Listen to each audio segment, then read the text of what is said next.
Hello दोस्तों,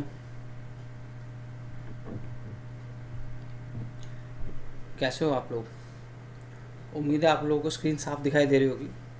तो जैसे कि आपको पता है, आज का हमारा जो टॉपिक है जिस पर हम बात करने वाले हैं वो है निवेश क्या है।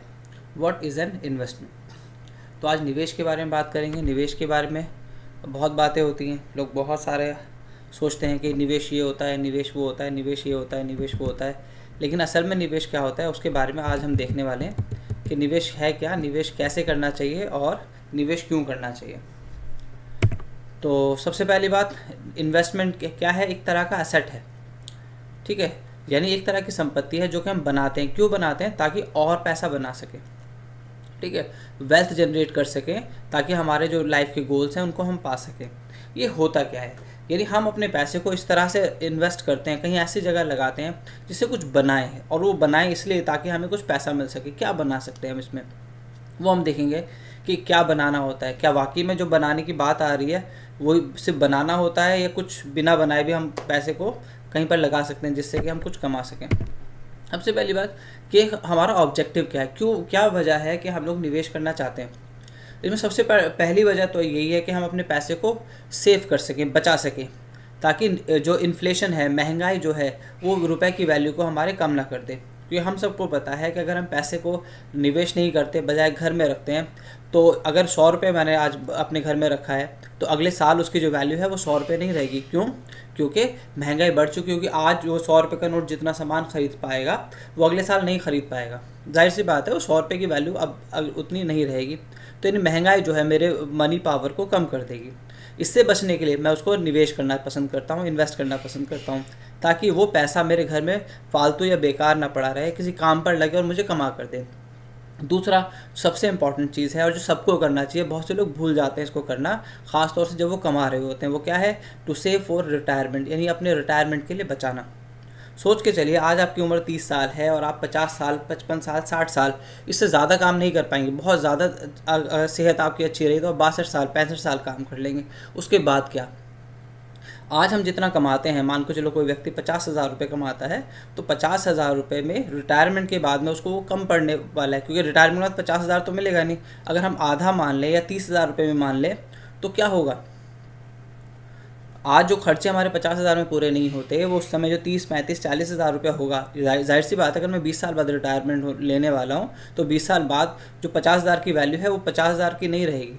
ये 50,000 में जितना मैं सामान आज खरीदता हूँ 20 साल बाद नहीं खरीद पाऊंगा, तो उसकी वैल्यू वैसे भी डाउन हो जाएगी। दूसरा, जो भी रिटायरमेंट बेनिफिट मुझे मिलेगा, मैं अपने रिटायरमेंट का, घर का गुजर बसर नहीं कर पाऊंगा, मुश्किलात हो जाएंगी। ख़ासतौर से बुढ़ापे में जब आपके दवाइयों का खर्चा भी बढ़ जाता है। तीसरा वजह है, पहले हमने देखा कि मनी को सेव करना ताकि वो अपनी इन्फ्लेशन की वजह से वैल्यू को ना गवा दे। दूसरा, रिटायरमेंट के लिए। और तीसरा पॉइंट भी रिटायरमेंट से जुड़ा हुआ है, क्या कि स्टडी इनकम, यानी एक ऐसी इनकम जो लगातार आपको हर महीने कुछ ना कुछ आते रहे, ख़ासतौर से रिटायरमेंट के बाद में। इसलिए भी हम निवेश करते हैं। और क्या वजह हो सकती है? एक स्मार्ट वजह होती है अपने टैक्स को बचाना। ठीक है, सरकार बहुत सारे ऐसे ऑप्शन देती है जहाँ पर अगर आप अपने पैसे को निवेश कर देते हैं, कहीं पर इन्वेस्ट कर देते हैं, तो सरकार आपको बहुत सारी टैक्स में छूट देती है। तो यानी रेगुलर इनकम जो हमें मिलेगी इन्वेस्ट करने से, वो तो बेनिफिट है ही। एक एक्स्ट्रा बेनिफिट है कि आज जो हमें मिलेगा वो क्या बेनिफिट होगा कि हमारा टैक्स बचेगा। तीसरा, टू हेल्प मनी ग्रो। पैसा लगाएंगे तो पैसा बढ़ेगा, पैसा रखेंगे उसकी वो ना बढ़ेगा, बल्कि उसकी वैल्यू पहले से कम हो जाएगी। और लास्ट पॉइंट है इसी में, क्या कि अपने फाइनेंशियल गोल को हासिल करना। मैंने कुछ बना रखा था प्लान कि भाई मुझे एक प्रॉपर्टी बनानी है।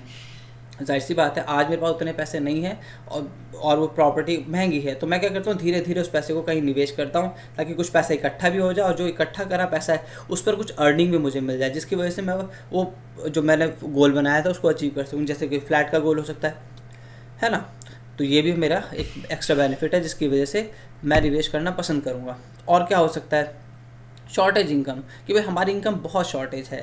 ठीक है, मैं अगर 50,000 रुपये कमाता हूँ, मेरे बहुत सारे खर्चे रुक जाते हैं। अगर वहीं 1,00,000, 2,00,000, 3,00,000 रुपये मैंने कहीं ऐसी जगह लगा रखे होते जहाँ पर हर महीने मुझे 5,000, 7,000, 15,000 कुछ भी एक पैसा आ रहा होता, तो क्या होता, मेरी इनकम में वो ऐड हो जाता है, यानी मेरी शॉर्टेज ऑफ इनकम ख़त्म हो जाती। एक और होता है, आज भारतीय समाज में ख़ास तौर से होता है, लोग बेटियों की शादी के लिए पहले से प्लान कर लेते हैं। मान के चलो बेटी मेरी आज है 10 साल है, मैंने प्लान करा है 20 साल, 22 साल में उसकी शादी कर दूंगा, तो 10-12 साल के लिए मुझे उसकी फ़िक्र रहती है। बेहतर क्या हो कि मैं आज से उसकी शादी के लिए जोड़ना शुरू करूं, कहीं निवेश, बल्कि जोड़ूं नहीं, क्योंकि जोड़ूंगा तो पैसे की वैल्यू उतनी नहीं बढ़ेगी। अगर मैं उसको कहीं निवेश कर दूंगा तो क्या होगा, पैसे की वैल्यू भी बढ़ेगी, पैसा कमा कर भी देगा, और बेटी की शादी तक वो पैसा काफ़ी फल फूल जाएगा। और लास्ट है चाइल्ड एड कॉलेज एडमिशन्स। बहुत से पेरेंट्स अपने बच्चों को इसलिए नहीं पढ़ा पाते कि जिस समय वो लोग 12th पास करके निकलते हैं, ये बड़े कॉलेज में या बड़े मेडिकल कॉलेज में, इंजीनियरिंग कॉलेज में एडमिशन लेने जाते हैं, उनके पास इतना पैसा नहीं होता। अगर वही हम बच्चे के बहुत छोटेपन में उसके लिए पैसा कुछ निवेश करके चलते हैं, तो जब तक वो बड़ा होता है तब तक हमारे हाथ में कुछ ना कुछ पैसा होता है, ताकि हम उसका अच्छे कॉलेज में एडमिशन करा सकें। तो ये भी निवेश करने के कुछ फ़ायदे हैं और यही वजह है। तो इन्वेस्टमेंट की या निवेश की कौन सी कैटेगरीज़ हैं, कौन से ग्रुप हैं, कौन से हिस्से हैं जहाँ पर हम निवेश कर सकते हैं। तो सबसे पहला है ओनरशिप इन्वेस्टमेंट। ओनरशिप का मतलब ही नाम से पता है, जहाँ पर आप किसी चीज़ के मालिक हैं।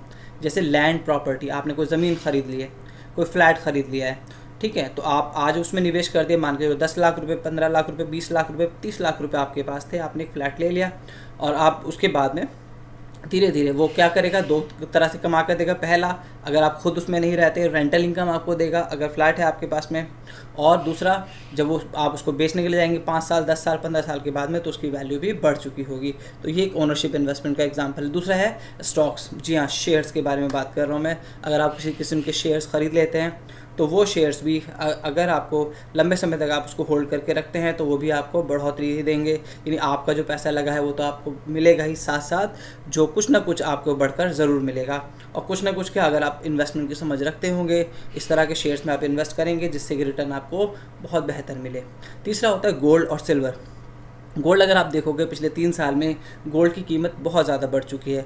जहाँ 2-3 साल पहले उसकी कीमत 30,000 32,000 रुपये होती थी, अब वो 50,000 तक भी पहुँच चुका है।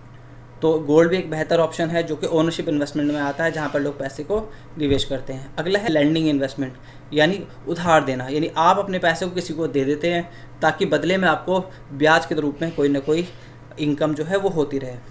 इसके एग्जांपल हैं corporate bonds, government bonds, bank deposit. Bank deposit में आपको पता है, आप फिक्स डिपॉजिट कराते हैं, बहुत फेमस है। बहुत सारे लोग, खासतौर जो बुज़ुर्ग लोग हैं, जो रिस्क नहीं ले सकते, वो एफडी में निवेश करते हैं। दूसरा रिकरिंग डिपॉजिट है, और तीसरा है सेविंग्स डिपॉजिट, जिसमें बहुत ही नॉमिनल आपको इंटरेस्ट मिलता है।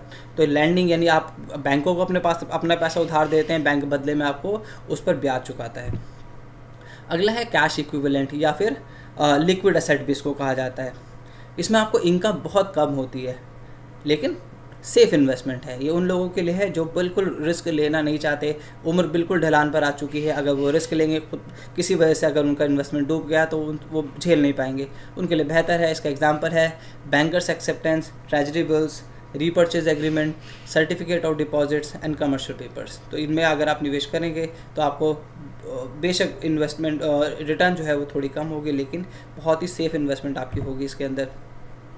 अब बारी है कि आपको सेविंग क्यों करनी चाहिए या फिर इन्वेस्टमेंट क्यों करना चाहिए। ये टॉपिक हम कवर करेंगे अगली बार में। तो यहाँ तक मुझे उम्मीद है आपको ये टॉपिक समझ में आ रहा होगा।